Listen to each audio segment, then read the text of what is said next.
నిజామాబాద్ జిల్లా దర్పల్లి మండలం సల్పబండ తండాలో రైతులు నిరసన కార్యక్రమం చేపట్టారు. సుమారు 50 మంది రైతులు తమకు రైతు భరోసా రుణమాఫీ కాలేదంటూ కాంగ్రెస్ ప్రభుత్వంపై మండిపడ్డారు. తాము అందరం చేతి గుర్తుకు ఓటు వేసి కాంగ్రెస్ ప్రభుత్వాన్ని గెలిపించుకున్నామని, కానీ గిరిజనులమైన తమకు ప్రభుత్వ ఫలాలు అందకపోవడం శోచనీయమని వారు ఆవేదన వ్యక్తం చేశారు. గత ప్రభుత్వంలో పంటలు వేసే ముందు రైతు బంధు తమ ఖాతాల్లో జమ అయినవని, కానీ నేటి ప్రభుత్వం రైతు భరోసా, రుణమాఫీ, కళ్యాణ లక్ష్మి పథకం ఇలాంటి పథకాలు తమకు అందకపోవడం శోచనీయమని వారు అన్నారు.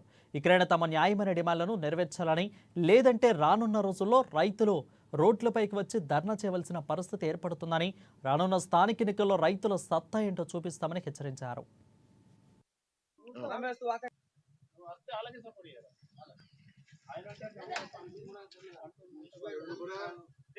హామీలన్నీ నెరవేరకపోవచ్చు. కాకపోతే గత ప్రభుత్వం రైతులను మాత్రం బరాబర్ ఆదుకున్నది. ఇది మాత్రం వాస్తవం. ఏదైనా సరే ఇక కొనుగోలు కేంద్రాల నుంచి ఇప్పుడు రైతు రుణమాఫీ చేయకపోయినా రైతు భరోసా, బంధు మాత్రం టైంకి వచ్చేస్తుండే, రైతులకు ఎంతో కొంత ఆసరా అవుతుండే. ఇప్పుడు పొలాలు ఎండిపోతున్నాయి. దాదాపు మా సైడు పొలాలన్నీ ఇప్పుడు కోతకు వచ్చేస్తున్నాయి. బోర్లు ఎండిపోతున్నాయి. ఇప్పుడు పైపు ఏదో ఒకటి సన్నకారు రైతులు ఉన్నారు. ఎకరం లోపు 3 ఎకరాల లోపు రైతు భరోసానేమో ఇచ్చినామన్నారు. అందులో కూడా సగం మందికి కూడా రాలేదు. ఇప్పుడు మా తండలో ఉన్న ఎకరం ఉన్న వాళ్ళకు, అర్ధ ఎకరం ఉన్న వాళ్ళకు కూడా ఇంకా రైతు భరోసా పడలేదు.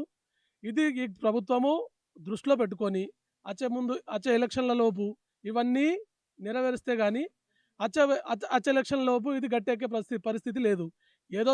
ఏదో మాయమాటలు చెప్పేసి మీరు రుణాలు తెచ్చుకోర్రి, నేను వచ్చినాక ఏంటనే మాఫీ చేస్తా, అయిపోయిన మళ్ళీ తెచ్చుకోర్రి, మళ్ళీ చేస్తానుడు కాదు. ఇది చేసిన మాట, ఇచ్చిన వాగ్దానం మాత్రం ఖచ్చితంగా నిలబెట్టుకోవాలి. ఇది మా ప్రభుత్వానికి విన్నపం చేస్తున్నాము.